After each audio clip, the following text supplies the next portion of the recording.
I'm Jack. We're here at the mighty Desertfest 2017. This is day 2. And I'm here with Chron Goblin. How's it going, boys? All right? Yeah, doing good. Fighting a hangover, but doing good. Great. So you guys were here 4 years ago. How does it feel to be back? And is it kind of, is it something you've been looking forward to, Yeah, it's been great. Like, we were here 4 years ago, and Darty and I came in 2012 just to come watch the festival too. And so it's like a big family, man. We've seen so many friends and familiar faces from the last time we were here 4 years ago. So it's great. I love that they have this area all blocked off now, and everyone can kind of hang out and congregate for the festival. So it's great. We love it, man. Well, what do you think it is about the stoner scene and the doom scene that keeps people coming back every year and crowds growing and growing? Like, what do you think it is about about this that is so? I think like it's such a community, right? Like it's to a lot of people, it's not like mainstream, right? So all those bands that have been around for like 20 years are now like kind of part of that second wave that are coming up these days. I think there's just so much mutual support and such like a common bond with that heavy, fuzzy music, and I don't know what it is, but it's definitely like a brotherhood. Like people talk about metal fans being, such close and tight knit, and I think it has the same vibe too with the stoner stuff. Nice. Do you want to talk about how you first got into music? I know it's a pretty big question, but how you first got into music and what made you make that transition from like a fan to wanting to be up there doing it yourself and creating it? Sure.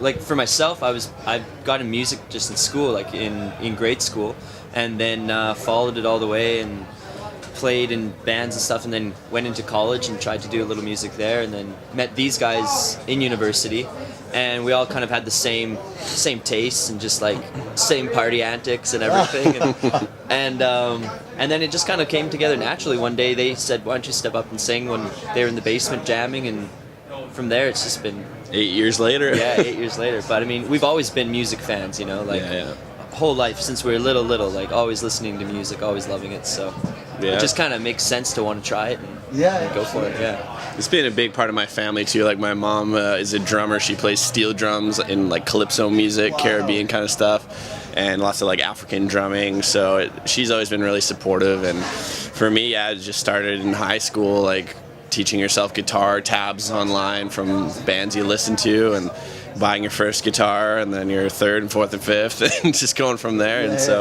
Like Josh said, we all met in university, and we'd all been friends for a good 4 years before we decided we wanted to start a band, and never thought we'd be hitting up Desertfest and playing at the Underworld like we did in 2013, and now to come back, it's awesome, man. So how do you stop it becoming like a job to you guys? How do you stop it like becoming like a chore almost, because it's a creative business. It's quite hard to differentiate the two. I think it's the members are important. That vibe you have. Like, we're not one of those bands that just hires on people and we just go and do our thing. We've been friends since way before the band, and so we always know a good way to take each other out of the vibe. And if we ever get too serious, someone's got a joke to pull, or I don't know. We always keep things light and have fun.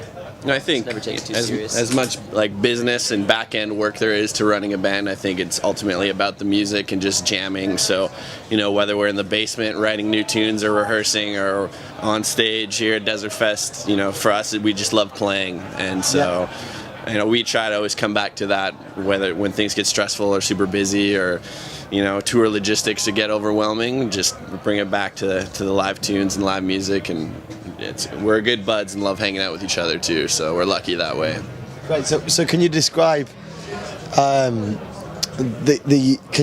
feeling you get creating music, your music, and the feeling you get playing in the music live?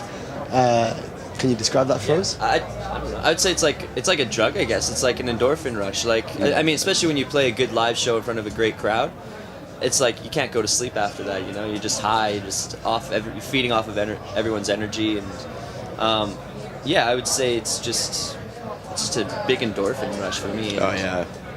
one of my favorite things ever is like being lucky enough to be booked with a band that you really like and as a supporting act, and hopefully you go play a killer set and then you're there with all your buddies and then you get to crush a few beers and watch one of your favorite bands. Like, we've been really fortunate to open up for some of our idols and get to meet them and hang out. So yeah, I love it. It's, again, that live playing is very euphoric, and getting to do it with your best friends is pretty sweet too.